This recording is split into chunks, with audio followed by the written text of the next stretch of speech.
What's good, everyone?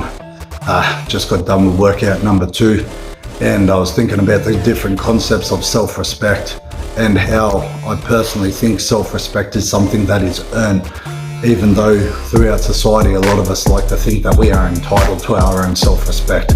Let me break it down and tell you why that's not the case. How are we supposed to respect ourselves when, one, we do not keep our word to ourselves? We do not keep our word in the way of adhering to the responsibilities that are going to create a better individual.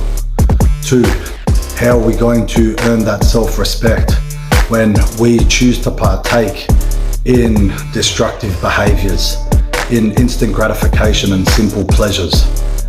Yes, there is the concept of common courtesy for one another and all the rest of it, but what do you think your subconscious tells yourself when you write yourself off all the time, when you continuously eat shit food? 3, you allow your body to become weak, sloppy, slow, malnourished, fat, whatever the fuck it may be. How are we supposed to respect ourselves when we choose to run away from the adversity and the challenges that are going to create that better, stronger, healthier individual, that more competent, confident individual? And we need to understand this because self-respect is a very important part of becoming a competent individual and a competent handler and caregiver, a competent guardian to our family units and to our dogs.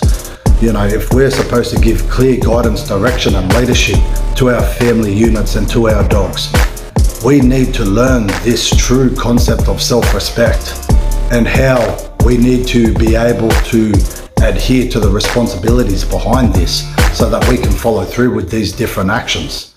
Because if we continuously live our lives through these different instabilities, if we constantly live our lives through the inconsistencies of us lying to ourselves and not keeping our word, breaking our promises, lying to one another, all these different things that we usually choose to excuse and justify within our own behaviors on a day-to-day basis, how are we ever going to learn a true concept of self-respect? And we wonder why as a society, why we're so muddled up in the head.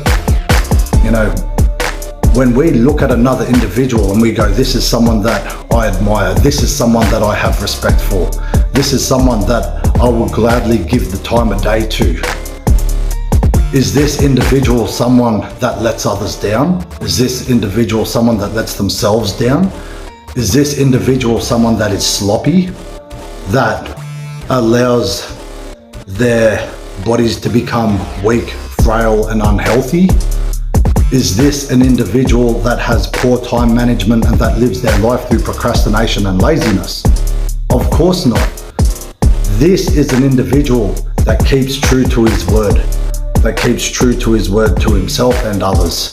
This is an individual that keeps himself in check, that understands true accountability, that understands what he's about and what he stands up for. He is an individual that can give this clear guidance and direction, that can share advice, share information, share resources, that can protect and give peace of mind. And when we choose to adhere to these responsibilities, like I said before, it's going to create that conviction in who you are as an individual. It's going to create self-esteem. It's going to create a good sense of self-confidence. These are all the qualities of someone that leads by example. These are all the qualities of someone who is a capable, competent leader, someone that is a competent caregiver.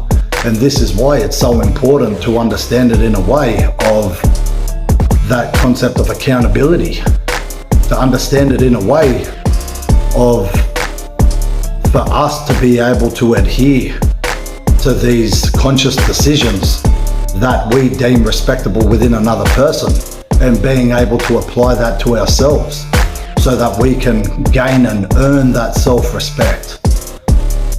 Because once again, I'm going to repeat myself, but if we choose to break the promises to ourselves, if we choose to break the word to ourselves, if we choose to excuse bad behaviors that we exhibit, if we choose to accept ourselves becoming sloppy in every way, shape and form, mentally and physically, How are we showing respect to ourselves? How do we expect others to respect ourselves? So once again, self-respect is earned, it ain't given. Think about that. Let's start applying ourselves, people. Boom, peace.